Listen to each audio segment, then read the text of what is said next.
pretend we score the goal!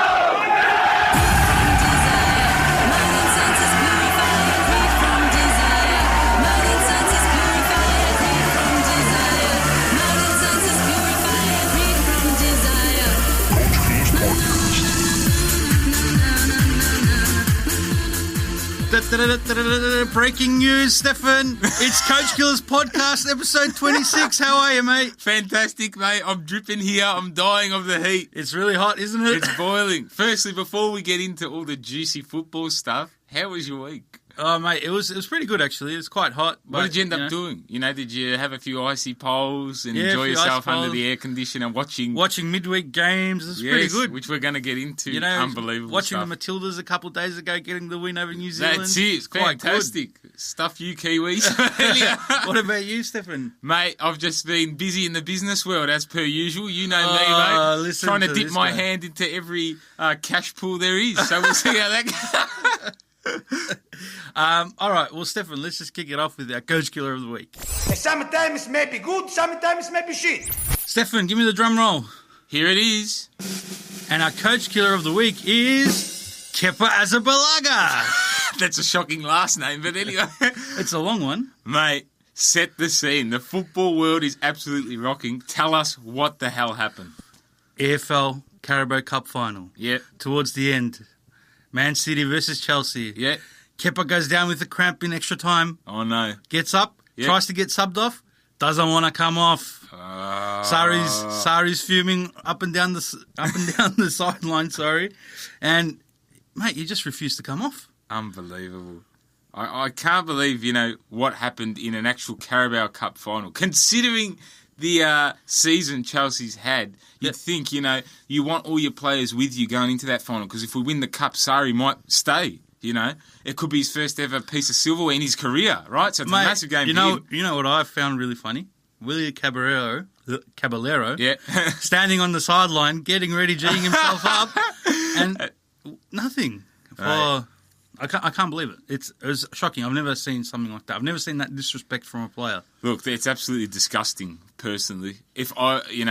I'm not going to say my comments what I'd do if I was a coach, because it'd probably be a bit too R-rated, to be honest. But, it's pretty poor. It's absolutely shocking from a goalkeeper, nonetheless. Well, wait, what did Sari say it was? Yeah, well, Sari said it was just a misunderstanding, and then they punished him with a fine, and they put him on the bench against the 2-0 No, he wasn't even on the bench. In Tottenham? Well, that's what... he was left out of the game. So they didn't put him on the bench? No. Really? He was completely left out. That's why it doesn't make sense. He was saying it was a misunderstanding, this and that, but then why fine him and drop him? Why? Well, look, apart from all that, what do you think, why has this happened in the final? Like, what do you think about this situation now? Mate, I don't know. Like, all right, if you had cramp or whatever, sub him off, get Willie Caballero on, who's got the... who was the hero in the final a couple of years ago. Yeah, that's right, yeah. So, proven penalty stopper. Yeah.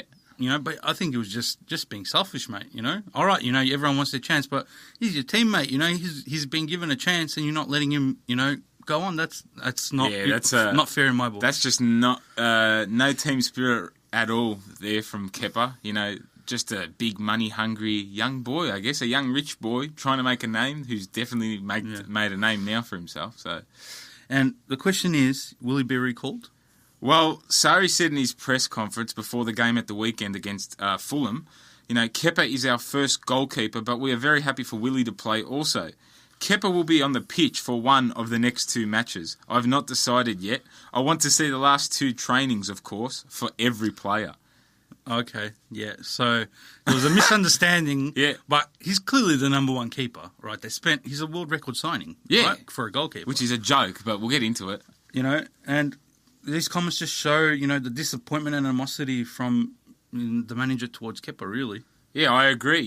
He made Sari, and more importantly, the whole club, look like a bunch of fools. Personally, I think, he should sit on the bench for the entire month. What about you? Mate, I think the act actually cost them the final. Yeah. We've seen players in the past, once their number comes up on the board, they come straight up. They're upset. They won't shake the manager's hand. Yeah. Or, they'll spit the dummy, but they'll come off. That's right. Right? Because it's a team thing to do, and you're a team. You're not you're not the best in the world, mate. Calm down. That's right. And, more importantly, it was a poor day for the fans, I think, and world football. Because Kepa needs to speak to Gigi or Van der Sar on how to be a professional goalkeeper. And the key word there is professional. Yes. Those two I mentioned have never done a silly act like that ever, yet they have never been subbed off going into a penalty shootout. I rest my case. Are you saying he's overrated? 100%. Biggest waste of money in goalkeeping history. He'll never be at the top level. Keylor Navas, for God's sake, will tuck him in his pocket. And lastly, Kepa's just a young boy with just too much money, and when he's playing for Atletico Bilbao in a year's time, he'll know about it. Bang, bang. Shots fired, Stefan. Kepa, that's why you are our coach killer of the week. But now let's move on to the A-League review.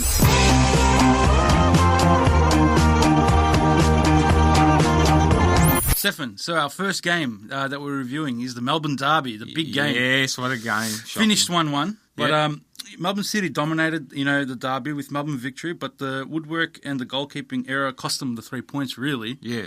Melbourne victory didn't have 11 men the whole match as well. Yeah, that's right. Galekovic's second half howler gifted the victory a goal, which ended up in the 1-1 draw. Yeah, that's right. Yeah, City dominated Saturday's game, but were forced to settle for a point after their goalkeeper's 50-minute error. And Costa Barbarouses put it in, mate. Put it in for the victory to score. It was one of the worst performances by the victory. But then again, they had 10 men, so I can't... Stop making excuses. I can't, say anything wrong. Shocking. City should have smashed them. But, Stefan, tell me, a victory slipping, or they're going to pick it back up? You know what? I don't care. 10 men or 11, they didn't even attack the goal.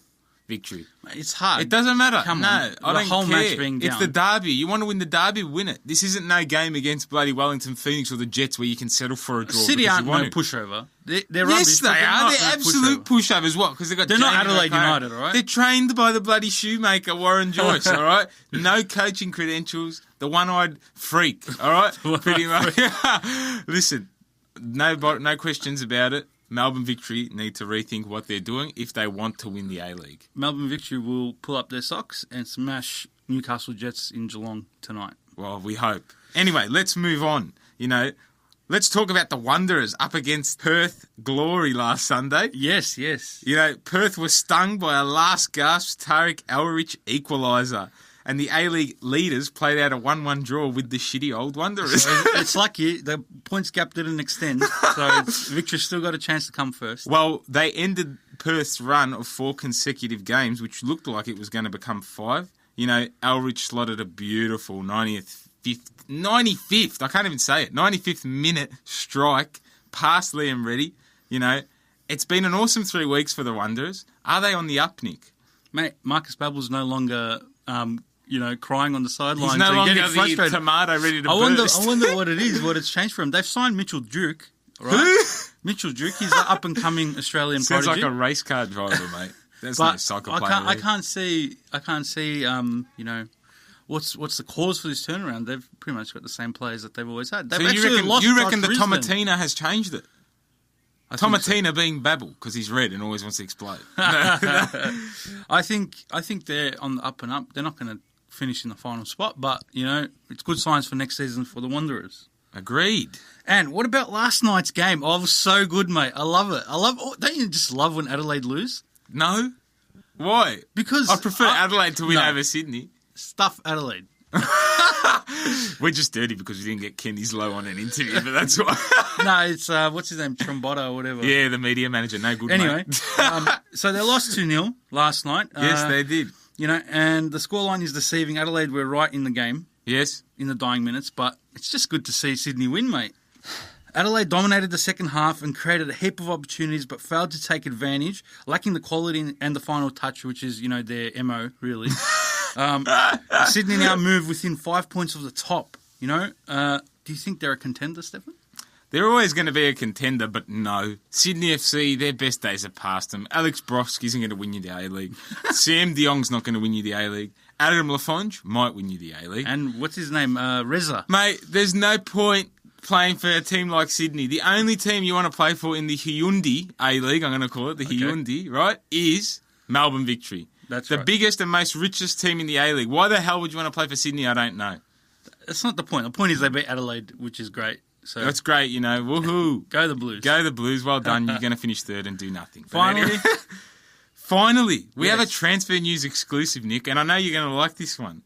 A-League newbies, Western United, are stepping up their recruitment drive with Central Coast... West Melbourne Group. Yeah, we're calling it Western United because that's their name. Already given away, but anyway, cut a long story short, they are targeting Connor Payne from Central Coast and the one and only Daniel Georgievski from the Newcastle Jets. They're both out of contract. What?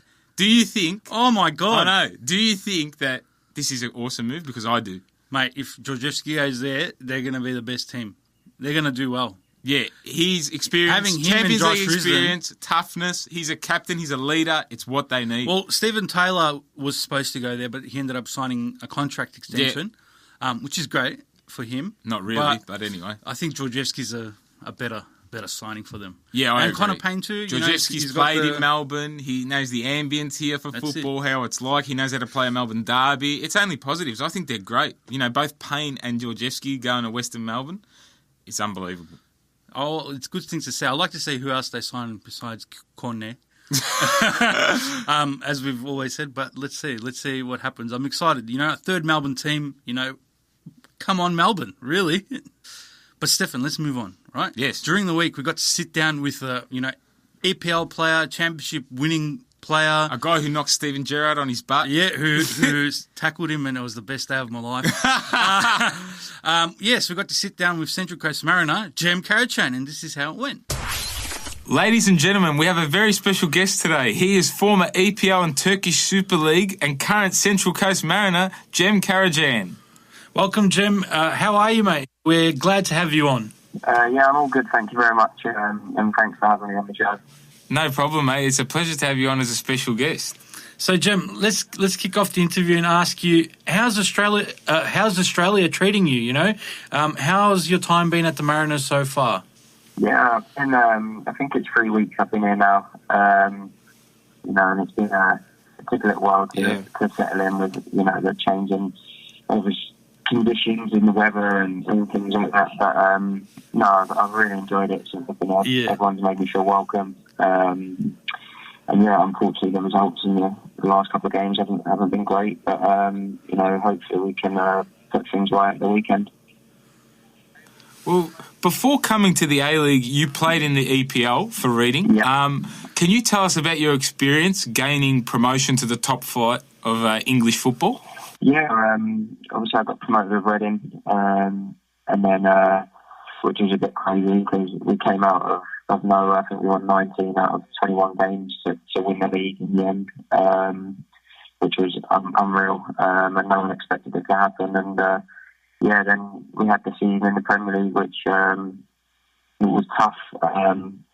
Unfortunately, we didn't get the backing that the team was promised really when we got promoted financially. To help us out really when we needed it. We didn't spend a lot of money. I think the highest amount of money we spent was maybe $2.5 million. And it's just going to be difficult when you're not spending money to stay in the best league in the world. But yeah, it was an amazing experience. It's a different quality of players, right? Yeah, you need that backing. It's ridiculous. Yeah, physically they're just different species.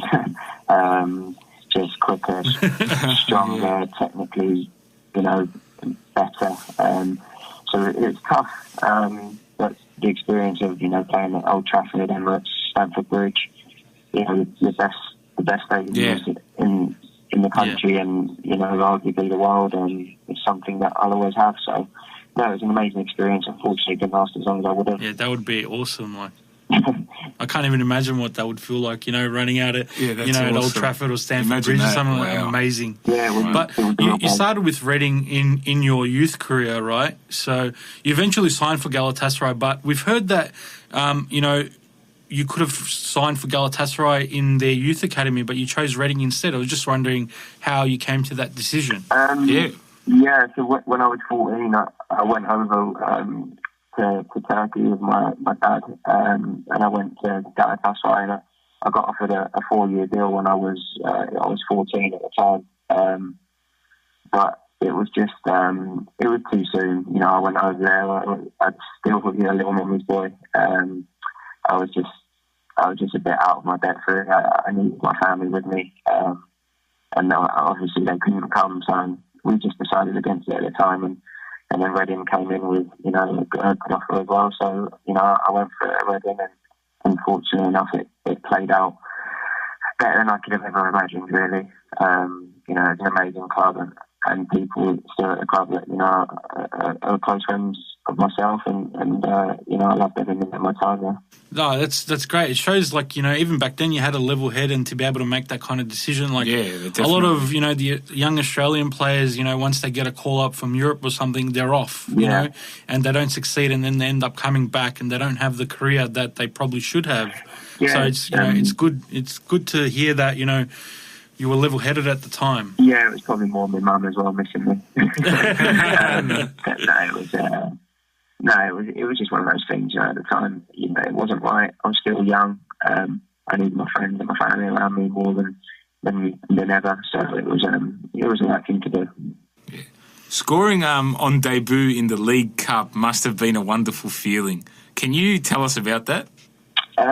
Yeah, so it was Luton Town, if I remember. Was it Luton? Yeah, that's right. It was unbelievable, really. More than just, you know, the debut and the fact that you know, I made my debut with like 3 or 4 very close friends of mine who came through the youth team with.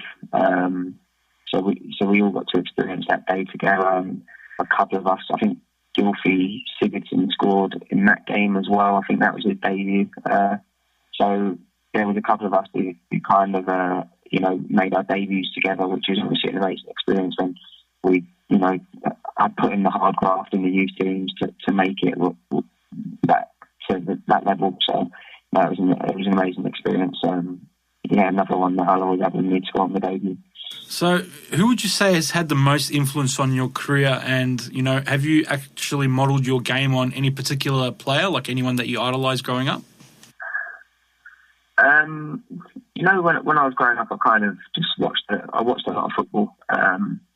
You know, my brother was a big Blackburn Rovers fan, so I always used to watch the Blackburn game with him. And at the time, it was obviously Tugay, who was obviously Turkish as well, and he played for Galatasaray. So, you know, I loved watching him play. So he was an unbelievable player in the Premier League, and I think even Alex Ferguson come out and said, you know, if he was 25, 10 years younger, then he'd been at that kind of level, he would have signed him at Old Trafford. So he was a big player that I grew up watching, and obviously then Steven Gerrard, Lampard. Yeah. And then you got to eventually play against them as well. Like, you know, that would have been great. Like, you know what I mean? Yeah. I got Frankie Lampard's shirt, and wow. Still got some scars, I think, from Stevie G. So yeah, it was nice to play them guys. I remember, I just, you know, once we started speaking to you about doing this interview, and I just remembered, like, you know, back then when you played against Liverpool, I just remember that one tackle on Stevie G. You put it on him, mate, and you left him down for a bit. Yeah, I remember the gaffer said, because that was the second leg. After the first leg, he went, "Look, you had a good game the first one. Don't be a light touch in the second one. You've got to put one on in early doors." And I think it must have been. You definitely did. Yeah. And I think the gaffer weren't too happy after that, so I had to play the rest of the game with the yellow card. But no, it was good. That's awesome. That's what we want to see. Hard footballers, mate. What would you say has been your greatest achievement in your career so far? What have you valued, like, you know, as the biggest achievement for yourself? I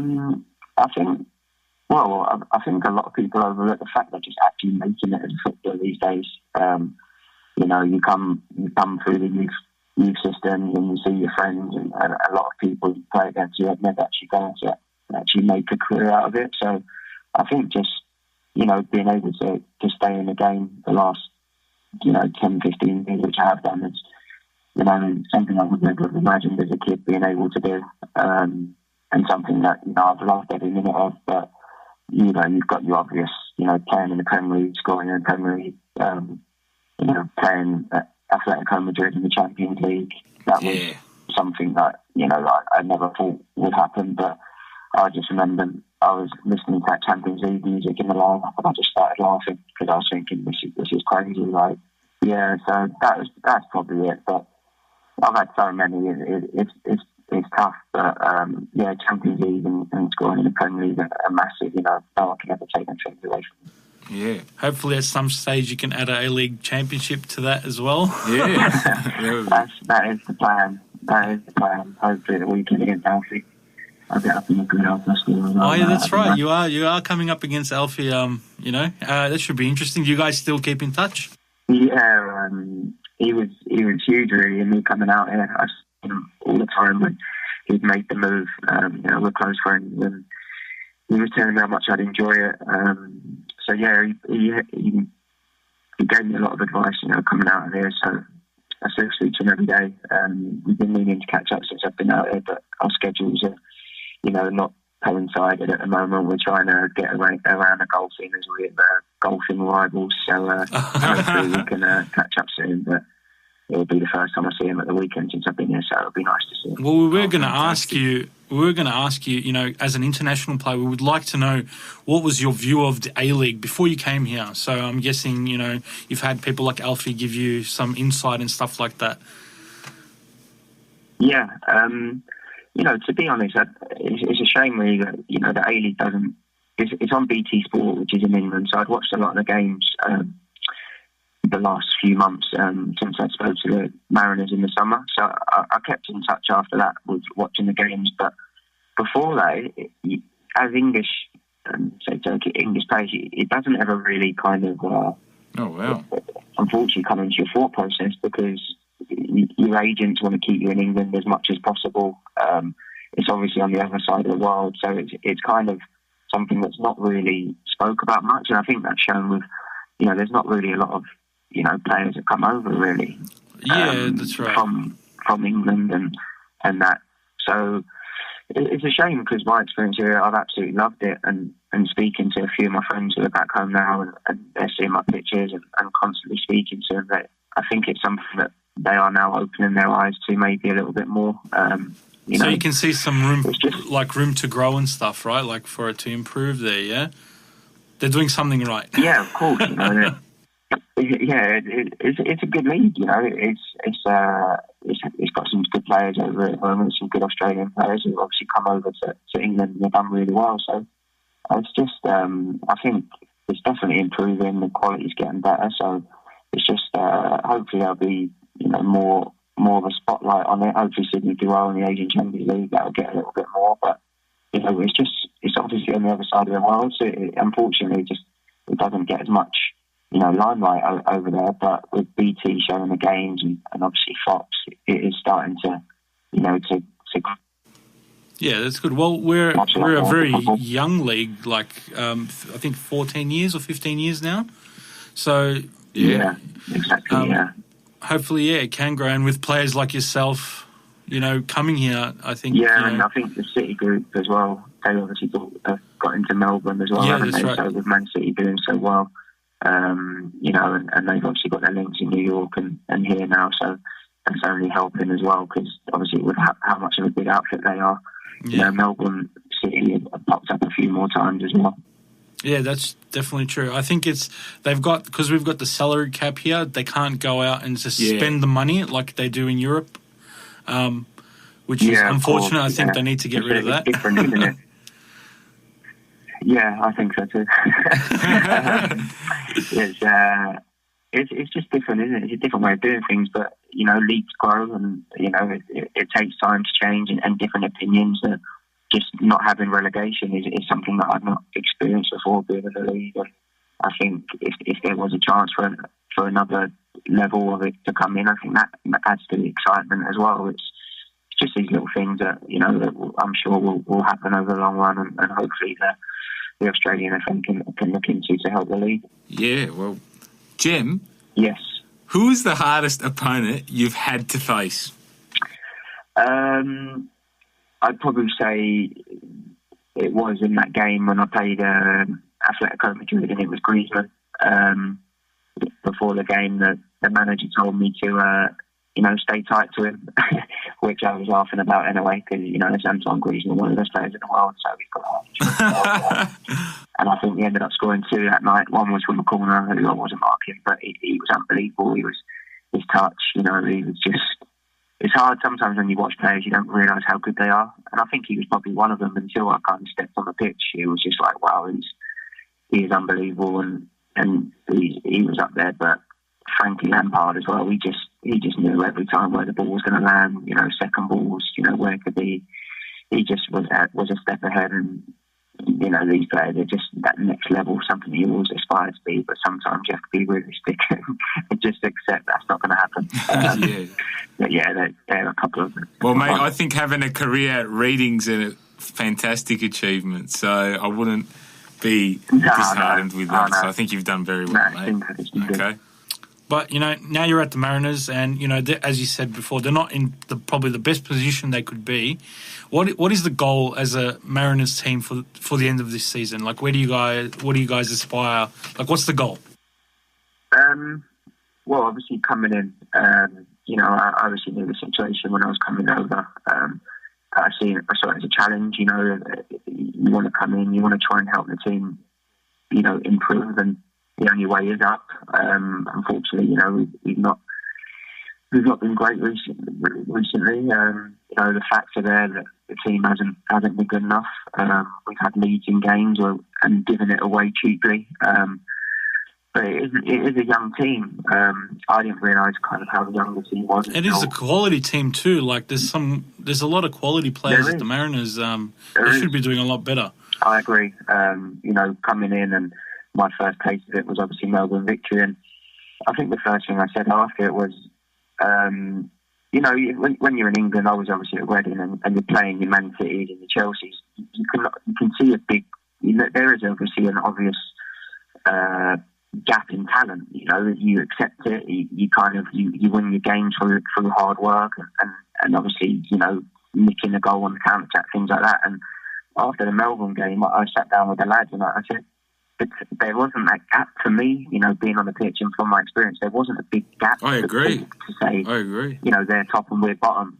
There wasn't that, and you take, you know, you take the positives out of that. But we did lose. But you look around the changing room, and there is quality young lads, and they'll only learn from the experiences they've gone through the season. And that's just something that, you know, over time you learn from. The team needs to be stronger when we're ahead, and they're the little things that we need to improve on and work every day with the gaffer and the coaching staff. So it's frustrating because, like I say, I don't think you look at a lot of the games, not just the last couple, but since I've been watching it since the start of the season, you know, it's been the odd goal or when they've been a goal or 2 goals ahead. So they shouldn't be where they are. We shouldn't be where we are in the league. You know, I think that's obvious, but we are. So we need to try and sort that out as soon as we can.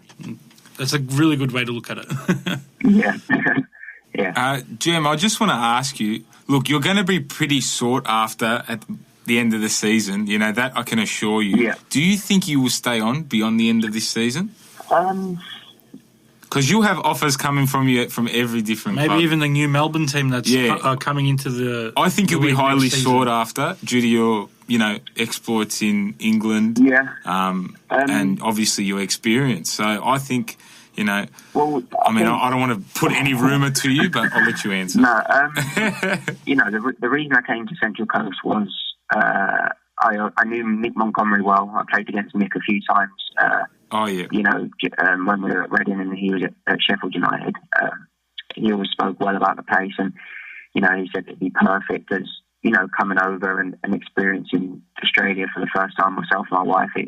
He said it'd be perfect. I mean, so far it has been. You know, where we are and the day-to-day things are amazing. There's a lovely stadium. You know, the club have got, you know, Australian round new pitches coming in. So the things are on the up at the club, and, you know, it'd be wrong for me to go. Of course, you know, there has been, you know, already a couple of conversations with other clubs, but at the moment I am focusing on Central Coast. I don't want to be someone who finishes a team at the bottom of the league. I want to help the team push up and finish on a high.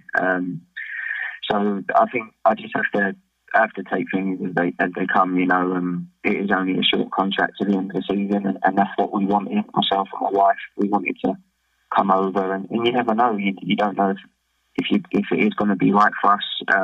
But we do enjoy it here. We've already said to each other that we could easily see ourselves being here for another couple of years. So it's on the club as well. It's obviously on the clubs to come to me, and I want to be wanted, and I want to fit into a team well and play a good way of football. So there's a lot of things that come into it, but at the moment.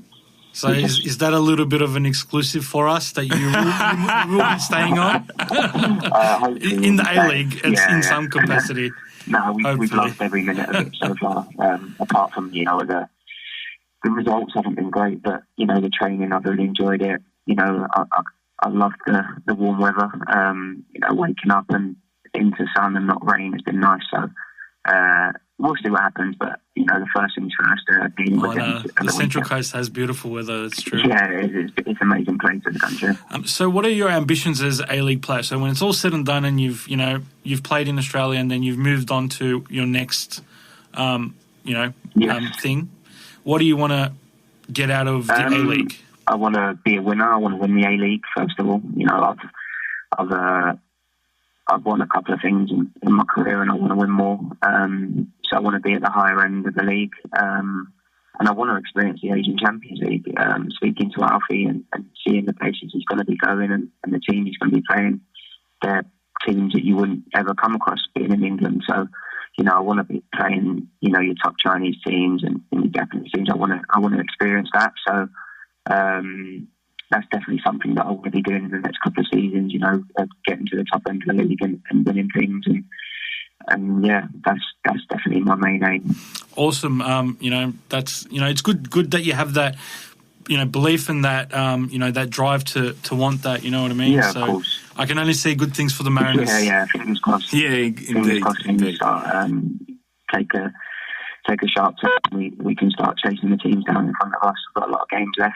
I say a lot. I suppose there's not as many in this league, but I think we've got 10 games to try and change it around. So we'll be doing everything we can to push on up. Hey, that's 30 points there waiting. Exactly. So 30 points waiting, Jim. For us, we just need to start taking some. But yeah, the only way's up. So that's the plan. Well, look, Jim, we thank you for your time today. It was a pleasure having you on and telling us and all our listeners your story and your journey through your football career. I mean, Nick and I thoroughly enjoyed this interview, and awesome insight. It was an absolute fantastic insight, and just on a final note, give the youngsters out there some words of motivation. What does it take to reach the highs you have reached? Well, growing up, I wasn't ever the most technically best or the one that everyone would look at being, he's going to be the superstar or the one that's going to play in the top leagues or whatever. But, I would work 10 times harder than the lads that people did think that of. I gave 110% every day. I was first on the training pitch, last off. And, that's massive to just give everything you've got each and every day, because you just don't know where it's going to take you and who's going to see you. So, that's probably the best advice I can give, really. Never give up and just give it your all. It's pretty simple, really. Awesome. Well, yeah, as Stefan said, thank you so much again. It's been a pleasure talking to you. Yeah. And, we wish you all the best with your time at the Mariners. Hopefully we can speak to you again towards the end of the season, and things have taken a turn, and, you guys are in the finals position. Who knows? Who knows? Yeah, absolutely. No, I appreciate having me on, and I'll speak to you guys soon. What a great and insightful interview that was. I purely loved when he admitted that he cleaned up Gerard and the gaffer told him to. It's so good. You never get that it's type a good of insight, from a player that's experienced a lot more than he's won the championship as well. Yes, that's right. Winning that is he's pretty accomplished over in England, so it was good to have him on. Thank you, Jem Karacan. You're a legend, a humble person, and we'd love to have you on again. But let's move on to Game of the Week. What a headshot! What a head! The Game of the Week. I'll just palm this off to you, all right? Yes, the Northwest Derby, really. Oh. Manchester United versus Liverpool. We were saying it could, decide the title race. It was literally Liverpool's game in hand, yes, which they don't have anymore now. Yes, that's right. And it finished 0-0. Yeah. Stefan, what did you make of the game? I think that it was one of the most shocking Liverpool Northwest bloody derbies ever seen. To be honest, we've seen way better quality games than that. The fact, I can't believe, what was it? Was it the first half the curse of the injuries or something? Mate, it was really... Stop, start. It was very stop-start. You know, it wasn't as exciting as the build-up promised it to be. Yeah, that's right. You know, the injury crisis of the first half really overshadowed the game. You know, I mean, when was the last time you saw a team use 3 subs in one half? Yeah, I know, mate. I haven't seen that for quite a while. Plus, you know, Roberto Firmino getting injured made 4 players injured in one half of football. I know. Really, United seemed done for, but I think Liverpool showed they're not contenders, they're really pretenders. And couldn't get the job done. Come on. Relax, mate. Take it easy now. Take it easy. Seriously, don't you think United should have been smashed by Liverpool? Actually, look. They were missing 5 of their starting 11 after the 40th minute, all right? Yeah. I have a big opinion to say, right? I'm going to go ahead and say it. For me, Liverpool did not have to win that game. They didn't. They didn't. But you were saying... They're still in control. Mate, what do you mean? That game in hand is gone. Now. It's 1 point that'll make the difference in the end. It could make the difference. You know, it's a handy point, but the way they're celebrating is ridiculous. Look, I wouldn't celebrate. Don't get me wrong. You cannot celebrate a 0-0 draw to United at Old Trafford just because you're in front of a point. But... once again, they still have the advantage over City. They're a point in front. And at the end, the winner gets crowned because of the maximum of points they have. So I'm not sure if City's going to run them down, but I think they're going to hold on, mate. I think they showed... they're going to hold on. Mate, if they couldn't beat a United team using all their subs in the first half, right? So they had no more changes to make. But hang on, you had a few good players playing. No, of course we had good players playing. You can't say that you know, because you used all your subs. That was just the game pattern. Firmino came off for them. But it's Firmino. They still had Salah. Where was Salah? Where was Mane? He's gone missing. He's out of form. It happens. He's out of form. These players, this is the games they should be winning if they're going to win the title. That's right. This could have actually cemented their title hopes if they beat you. The thing, we put up the post, during the week, and we had a comment from Mr. Chris Belutzis saying that Liverpool dominated. I don't think they dominated. How can that be? How can they dominate? They had one shot on target the whole match. Right? Yeah, that isn't domination. United put it in the net. Luckily, it was offside, or else Matip would have, copped it. And, mate, Chris Smalling, Mr. Absolute Sitter. We could have won the game, and United should have won the game. Well, look, I don't know about that. The result to me is deserved. They both... it's a great result for United, mate, with the injuries and the things like that. To get the point. It's not really a great result for you guys, though. You're not in the top 4 at the moment. Well, that's the negative. That's the negative. It's not a good result for United. Arsenal did leapfrog us. It benefits Liverpool. My thoughts on this whole matter is that United have come out of the blocks and done really well with improving, their match play and winning the games, getting the job done. But I still think Liverpool's going to lift this EPL title just for purely the fact they've got 1 point.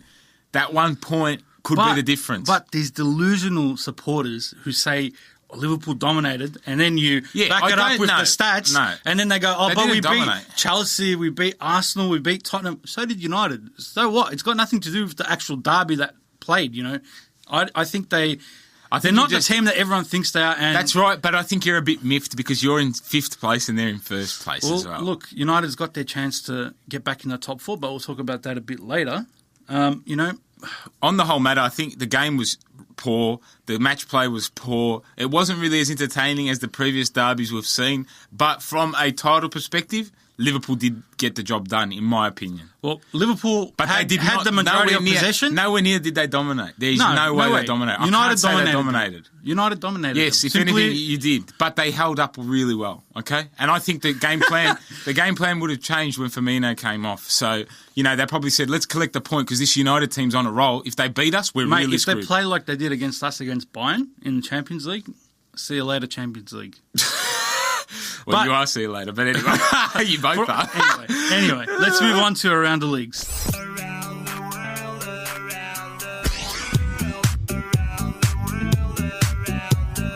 Yes, Around the Leagues. Yes, unbelievable. Our new favourite time. Up there with Fan Talk. And no, Fan Talk's still favourite. All right, let's kick it off with Arsenal's current form, Stefan. They've been great in their past 3 matches, EPL matches, and, they turned around the Europa League tie against Bate Borisov as well.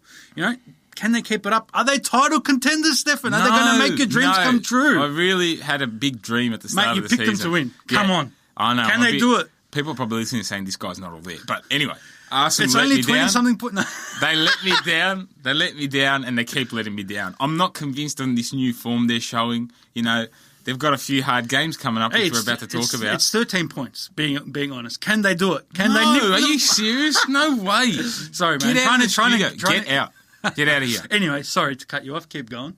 I don't think they're anything special, mate. No? This form's just a current... It's like the northeasterly wind. They put 5 in... Hang on, mate. I'm talking. Wait. In the midweek? Okay. When the northeast... It's the northeasterly wind in London at the moment. When the southeasterly wind springs past the Emirates, they'll be getting pumped 4-1 Is that when Burnley. West Ham comes in? Yeah, pretty much.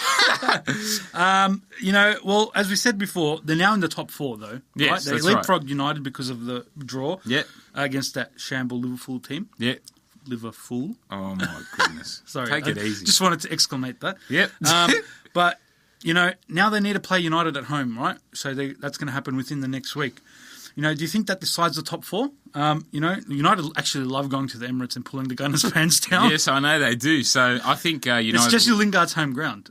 Pretty much. It is, actually. It is. He loves United will actually smash them, I think. I think Arsenal are massive pretenders. You know, unfortunately for us, they play Tottenham tonight, so we won't be able to comment on that game as our episode's released after it. Yes, and we're recording it on Saturday. That's right. But it's a crucial game, and if they win this, you know, it could give them all the belief they need. I don't think they're going to win. I think Tottenham will tear them apart. United could be in the top 4 by tomorrow morning. I think so. Sunday morning. So let's I think so. Let's hope, you know, but Tottenham, let's talk about them. You know, yes. They don't give me much confidence. None at all, really. You know, in their past 2, they've lost to Burnley and they've lost to a spiralling Chelsea, right? Yeah. Kane's been back for those games, but they were doing better without him, Stefan. What do you make of that? Yeah, I know. Lucas Moura and Key were winning games for him, and now they're looking for him a bit too much, Harry Kane. I don't know. You know, I'm a bit sceptical on Tottenham. They show up in the big games, and then against the teams they should have beaten when they're in form, they just crumble all the time. So they play the Gunners at home, and, you know, I think they need to turn this around. I think they will. So with no confidence. Yep. I think they will. I don't see Tottenham losing 3 on the trot. I'm going with the draw, but I'll more lean towards Tottenham. Fence sitter. I'll more lean towards Tottenham. I like that. All right. Yeah. You're making a choice. Good job. Anyway, let's talk about Chelsea and their issues. Let's start. During the week, they received 2-window transfer ban. So the next 2 windows, they can't make any transfers. Yeah. They've actually appealed it, right? So it's in the appeals court. Yeah. So until that gets resolved, they can still do transfers come middle of the year. Yeah. Before the next season. Hopefully it gets sorted before that so they get screwed. But, you know, what happens if it sticks? What does that mean for Chelsea and for Sarri? Well, for Sarri, it means he's staying there for the next 2 windows, I'm afraid, because no manager's going to go there and take hold of a team that can't sign anyone, right? So I think it's good for Sarri. Yeah. If anything, it's bad for the club because they're not going to do anything with the batch of players they got. And look, if it does stick, Gonzalo Higuain's there till the end of the season on loan only. They can't sign him. And then after that, if he exits and goes back to the pizza delivery shop in Milan... But listen, look, if they can't sign him, if they get the transfer ban, they can't sign him. So he's going to be gone. Yeah, he's going to go. He's going to go back. And who's going to be up front? Giroud. Mate, they're not... They have like 57,000 players out on loan anyway. I'm sure they can find the way to build the team. Bottom line with Chelsea, right? There is a problem at the top of the tree. There is. There's a major problem. The stadium's run down. Stafford Bridge is full of rust. Yep. Right? They use their loan players to generate income, not for development. But this is what I'm saying. The game's changed. You need to develop your young players. Exactly. If any of the successful teams in the last two or 3 years have shown you, it's because of young players. Look at Tottenham, look at United, look at even Liverpool. Right? Yeah, that's right. They give their young players a chance. PSG. Like, look, Trent Alexander-Arnold, I'd hate to admit it, like Rashford has him for breakfast, but but he's up and coming, you know what I mean? Yeah, he's an up and coming goalkeeper. Who's the last if you know what I'm referring to.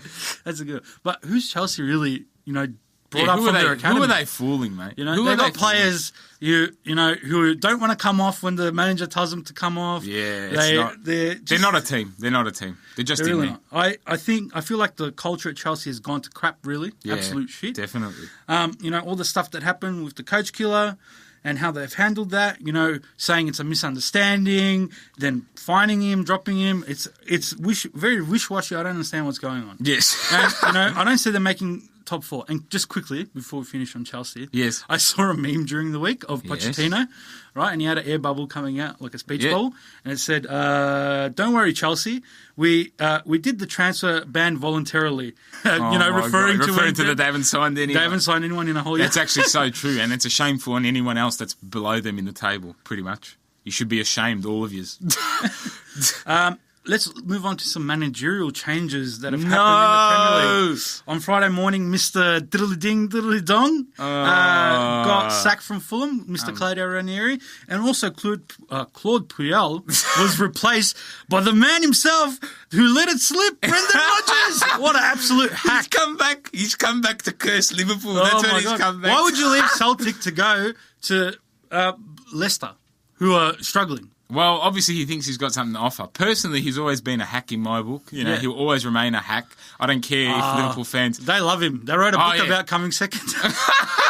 I mean, that's just backwards. That's the club's culture for you. But anyway, I think Ranieri's got more credentials. Ranieri's better than Rodgers. But in saying that, I'm sad for Claudio, mate. Yeah, I think he deserved to go out like that. I think he could have done something, but he had absolute fools playing for him, like Zamora. Mate, we thought Fulham are going to be right up there this season. I know. We got absolutely bluffed. And it was Watford that actually took that instead. Yes. But, anyway, let's move on to Bayern Munich and in the Bundesliga. Some more player-coach turmoil has happened between Niko Kovac and Rafinha. Tell us a little bit about it. Well, after Bayern's 1-0 home win against Hertha Berlin last Saturday, Rafinha came out and said, "I do my work and train well, but the coach doesn't count on me," which caused Kovac to publicly respond by saying nobody can stand over the club and be so critical about the coach. Absolutely correct, mate. And, then he continued to say that Rafinha instantly apologised to the playing group and the players. Why is he airing their dirty laundry out in the public? That should be kept in-house. You're 33 years old, Rafinha! You're 33. You can't say he's young and naive. No. You know what I mean? Seriously, I would be fuming if I was Kovac as well. Listen, Rafinha's got nothing to offer. He's going to be a free agent, I'm pretty sure. So if you like Cagliari in Italy, you'd look at signing him because that's the quality. Anyway, we'll talk about Cagliari in Italy soon. No, I'm serious. He's rubbish. He's an absolute fool. He's won the Champions League. He's won trophies, and he's come out acted like an absolute 18-year-old. I don't know. Do you think saying that about your coach in the papers will get you picked? Yeah, what the hell? He's not being picked, right? He's only played once this year. Lack of beep professionalism. Yeah. He was very close to being the coach killer, but Kepa, mate, you've taken it to a new low, buddy. He took it off him. He took it off him. I can't believe that still. Anyway, some more news. Let's talk about the Serie A. Yes, come over to my quarters. Mauro Icardi, my boy. Yeah. Come on, United, sign him. They won't. Bring him to Old Trafford. Can't afford him. Can't afford him. They'll ask for 150 mil. That's all right. We're planning to spend 500 million on Neymar, apparently. To finish fifth, but anyway, let's go again. Let's see what happens. He was left out of the side against Calgary last night, or this morning, I should say. Yeah. They lost 2-1, right? Own goal from Perisic. But Lautaro Martinez got another goal, which is good for that youngster. Yeah. But, mate, why... look, they've gone to crap. They can miss out on the top 4 now. If Roma beats Lazio tomorrow morning, they're in. Unbelievable. Can't wait. AC Milan win as well. They drop down to 5th. Yeah, and that's where they deserve. I've said it all season long. They've been the bluff of the year, Inter Milan, and now the cracks are starting to show. Yeah, and, Icardi went to social media, talking about his feelings on how he's been treated by Inter. Yes, he took to Instagram this week talking about his sacrifices and how senior officials at Inter aren't showing him love and respect. Yes, well, he basically said he showed loyalty and leadership through Inter's difficult times, and now he's been basically treated like absolute shit. Well, listen to me, mate. I can tell you from watching the games, from watching the Italian league all my life, Mauro Icardi's been so loyal to Inter Milan that if they didn't have him in those difficult times, I don't even know what they'd be now. They'd still be down. All right? They'd be down in no man's land where they were and where they belong. Because without him, look already without him what's happened. That's right. Look already. They've lost to Cagliari. They're out of the 4. It's all hell's broken loose at the season of promise. Inter Milan signing Asamoah, Lautaro Martinez. Watch out. We're going to make a title contenders season. Anyway, go back to 6th place. They're way off. You can't treat your star players... He's your club captain. When he walks out the door, it's all over there, mate. Yeah. It is all over. It's like Warren enjoy some Bruno Fornaroli. Pretty much. It's all over again. So I don't know where they're going to go, mate. No, I don't see anything happening. But McCarty, United will treat you better, mate. Come over. Look, come to the good side, right? Let's get him down to Tottenham. We'll ship off Kane to Real Madrid, and that's it. Oh, we'll ship off Kane to United, whatever. Anyway, let's talk about Mr. Gregorio Chiellini and his comments during the week before the top of the table clash between Juventus and Napoli. What top of the table? Mate, he said it will be a great game, but we still need to think about Atletico every day. Napoli have made us sweat in the last few years. He's continued to say a win at the São Paulo would be a definite knockout of the Azzurri, meaning that it would end the title race to the Scudetto. Are these fighting words, Stefan? Saying that they're thinking about Champions League and that they will beat Napoli and claim the title once again? What do you make of that? I think he's a fool. He must be going stupid in his old age. Straight out, Giorgio, he's slow. He can't run. He's not the defender he was. Italy, mate, he's not going to be the centre-back for Italy. That I can guarantee you already. Well, who's going to pass him, mate? What do you mean? They've already passed him, They bring back mate. Nesta? Please, yeah, mate. There's no comparison. Look, he was good in his prime. Anyway, besides that, his comments are foolish. Because if Napoli beat him, how much of a fool is he going to look like?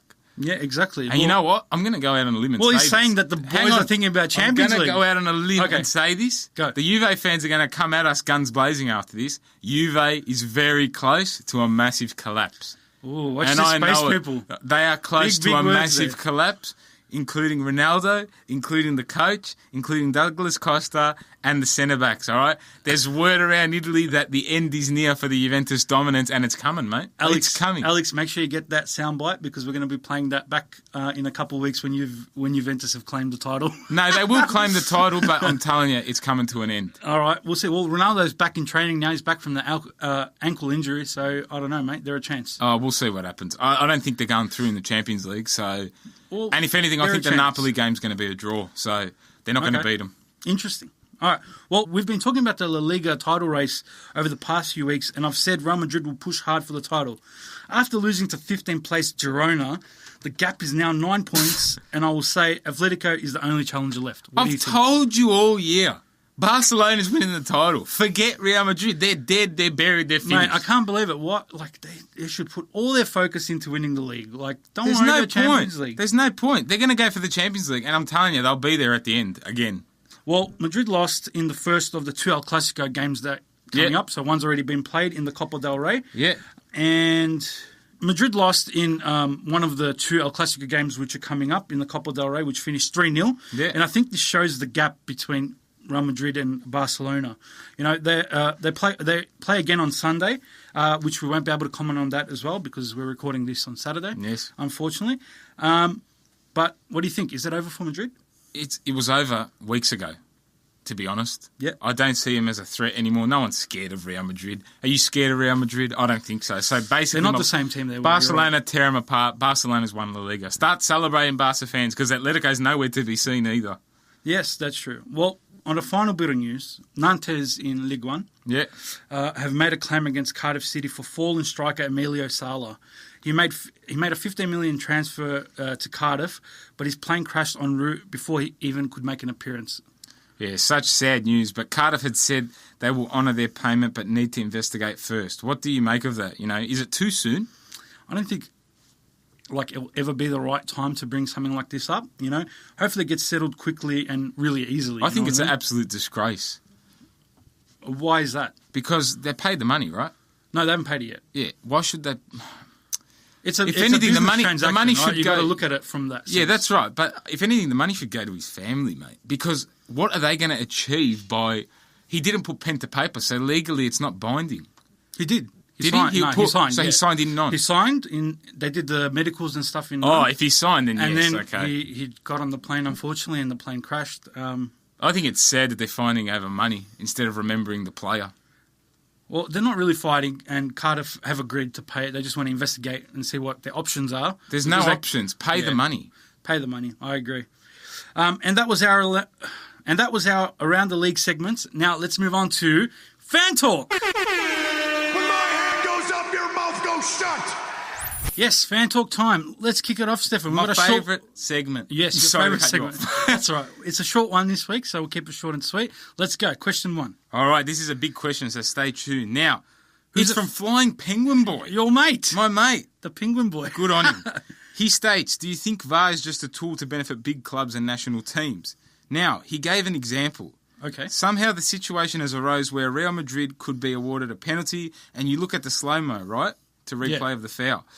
Are refs brave enough to deny the penalty knowing there will be heavy scrutiny over them compared to when it's just La Palmas or Alaves?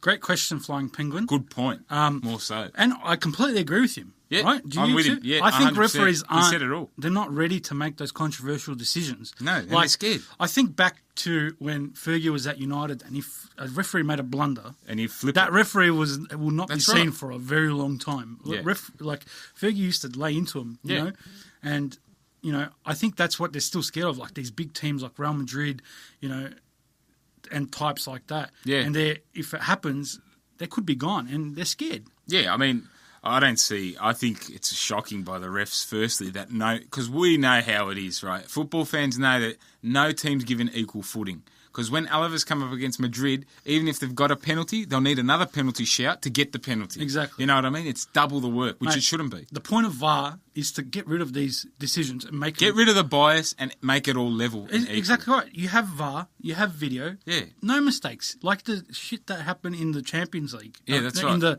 A-League final That's last right. season. Sorry, the A-League final. That Right? was a joke. Sorry, it's coming into the Champions League. That's why. Yes, My that's right. mind. But it's coming into the Premier League as well next season, which will be interesting. It's going to cost. It cost teams points, titles. It cost Roma going into the final last year. I don't care what you say, Liverpool fans. You know it. You saw what happened. I'm still burning over that. Look, at the end of the day, let's keep it simple. It's VAR, video assistant referee. You've got replays there. Yeah. If you make a mistake, you shouldn't be a referee anymore. That's right. You can't make a mistake. Exactly. Bottom line, no mistakes tolerated. And that's the pressure that they're under. I don't they care. Can't make a mistake. That's the linesmen have been told keep your flag down because we have VAR, so you can't make a mistake. offside Yeah, that's calls right. or anything like that. And holding on in the box and all that will be looked at. That's and right. That's great, and it should be fair for every team. It should be the same. It doesn't matter if you're a big team or a little Adelaide United. That's right. That's a slang at them. That's true, Nick. Well said. Well said. Yeah, so a great question there, Penguin, Flying Penguin. Okay, let's move on to our last question. Yep. So just a quick one, as we said. It comes from Mr. Joseph McAway, and he says... J-Mac. Asian Champions League. Who will be the next A-League team, if any, to lift the trophy, and how many years do you think it'll take? I think it'll be Melbourne Victory, and it'll be this season. Yes. Why not? I mean, they got the depth. They got two big world-class players that they can compete against the likes of Jackson Martinez at Guangzhou, Fellaini. They've got a tough group, I admit. Cannavaro's men. Yes, that's right, Cannavaro. God, I loved him as a player. But anyway, I think they can do it. I think Sydney's good as well. They're good, They're but they're not as good right. as Melbourne Victory. Well, look, I think, if any team this season, next season, it'll be Victory. Very hard. Yeah. I don't think... Who else can compete? I don't say Perth Glory. Look at Newcastle Jets. They got pumped 4-1. Yeah, I know. Nah. Right, in the qualifications. Yeah, no chance the Jets. Sorry. As much as we love Georgescu, no way Newcastle. They don't have the facilities. I think Melbourne Victory have the complete squad, have the winning mentality. They've won things. They know what it takes. Bring it home. I hope. I'd love to see a Champions League Look, at the end of the day, Melbourne Victory or Sydney make a final. We're Everyone, there. no matter who you're supporting, That's the A-League, right. you're there and you're supporting the Aussies. Come on, Aussies. Come on, Aussie, come on. Win the Asian Champions League. But, that's been fan talk for this week. Yes. Let's move on and look at some big games coming up before episode 27. Some real big clashes. We miss a few just because we're recording on a Saturday. So the episodes come at an unfortunate time. Yes. But still big games coming, and we'll still give you our predictions, and we're probably going to be wrong tomorrow, but who cares? Let's go. Kick it off, Steph. We've got Sydney versus Melbourne City. Who do you think? Absolute crunch game. I think Sydney want to catch Perth Glory. Melbourne City want to stay in the finals. Who wins? Melbourne City. Melbourne City. I say a draw with Sydney. Oh, you're to shocking. win Shocking. because Melbourne City are rubbish. What about the grand final replay down at GMHBA Stadium in Geelong tonight? Yeah, huge clash. Melbourne Victory versus Newcastle. Get down there, people. Yeah. What do you reckon? Victory need to get back on winning ways, and they need to regain second spot, potentially first. But Newcastle need to make the final. Well, they're the team pushing to make the finals. Same as Adelaide looks like they're going to drop out. Yeah, I think so as well. But City could drop out as well, and Wellington. It's all there. It's a big clashes. I'm going with Newcastle, mate, to cause the upset. Yeah, I can't believe it. I see Honda tearing them apart. All right, let's go and fly to Germany and go watch Bayern Munich versus Borussia Mönchengladbach. Can they catch Dortmund? Second versus third. Oh. Bayern 3 points behind Dortmund. Yeah. I think they need a win if they want to win the league. Will they win? I think they will win, but Dortmund will win the league. I'm going for the draw and Dortmund to smoke and bolt in the league. Mönchengladbach, come on, mate. They've been struggling recently, but go the draw. We'll see. Next game, El Clásico tomorrow morning. Barcelona. I'm spewing that this match is tomorrow morning and not Monday. It doesn't matter, mate. It doesn't matter. The only thing that matters is the result, which Barca will be tearing Real Madrid apart. Well, this is Real Madrid's chance to make up that gap. But well, yeah, I know. It doesn't look like it's happening. So no, I don't think Barcelona all the way from me as well. Agreed. Next, top of the table clash in Serie A. Yes. We spoke about it a bit before. Yeah. Napoli versus Juventus. Juventus not even thinking about Napoli. That's right. They're just taking them like some easy beats. Yeah, well, they're worried about Atletico because they need a win. Yeah. But more on that just in a little bit later. Yes. Who wins? Draw. Yeah, it's over. Title's over. They're playing for pride. It's a draw. You think it'll be a draw? I think, well, you made me think a little bit before saying that they might be under, a little bit of mate. a cloud. Wait for it in a few weeks. I'll go out on a limb. Napoli to win 1-0. 1-0 for Napoli. That's shocking. I don't know about that. Then we have the derby. Yes. The Rome derby. Who's going to rule the capital? The biggest We're team. ruling it anyway. So Lazio is the biggest team in Rome. No, and then you got Roma. Stop. Honestly, take your bias out. Who wins? Can Rome get into the top 4 now that Inter's let it slip? I mean, if we win, I can't see us losing a game till the end of the season. I'll honestly say that right now. Okay. Yeah. So if we win this game, we're going to go on a run like no other, right? Ooh. But my point is this. Lazio haven't been in Roma for a few years in the derby, and our time's sort of coming up. When will they win? They're going to win eventually. I mean, what better chance now to take away our chance, So I take my bias out.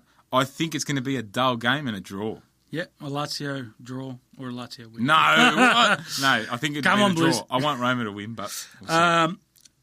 Another derby, the Merseyside derby, the big one. This one you got to tune in for. Everton versus Liverpool at Goodison Park. I think, mate, this could be the end. This could be when the Titanic's sinking and Rose is about to fall off the ship and Jack's all frozen up in the water, mate.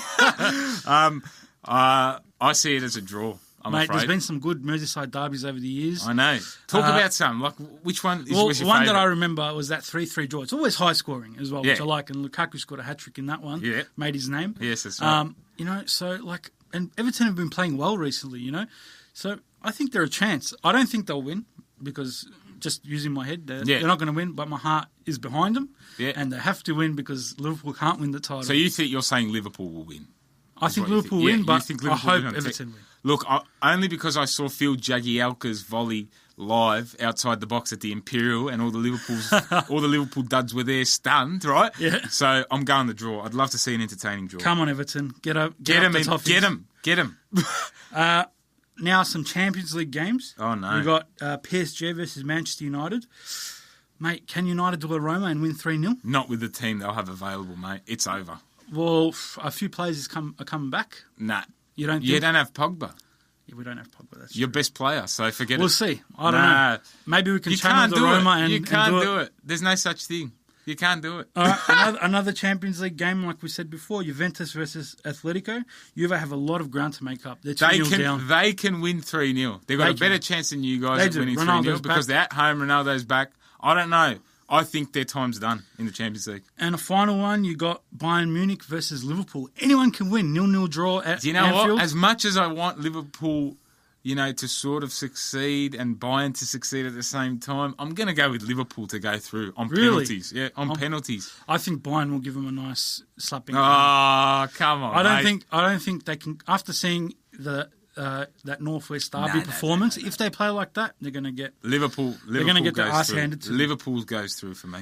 And now it's time for our game of the week for episode 27. Yes. And what will it be? It'll be Manchester United versus Arse and all. Arse and all, yes. The battle for the top 4. The top 4 decider. Yeah, whoever wins goes in. So it'll be interesting to see that. Stay tuned for the post. Give us your thoughts on Instagram. And glue that game to your screen.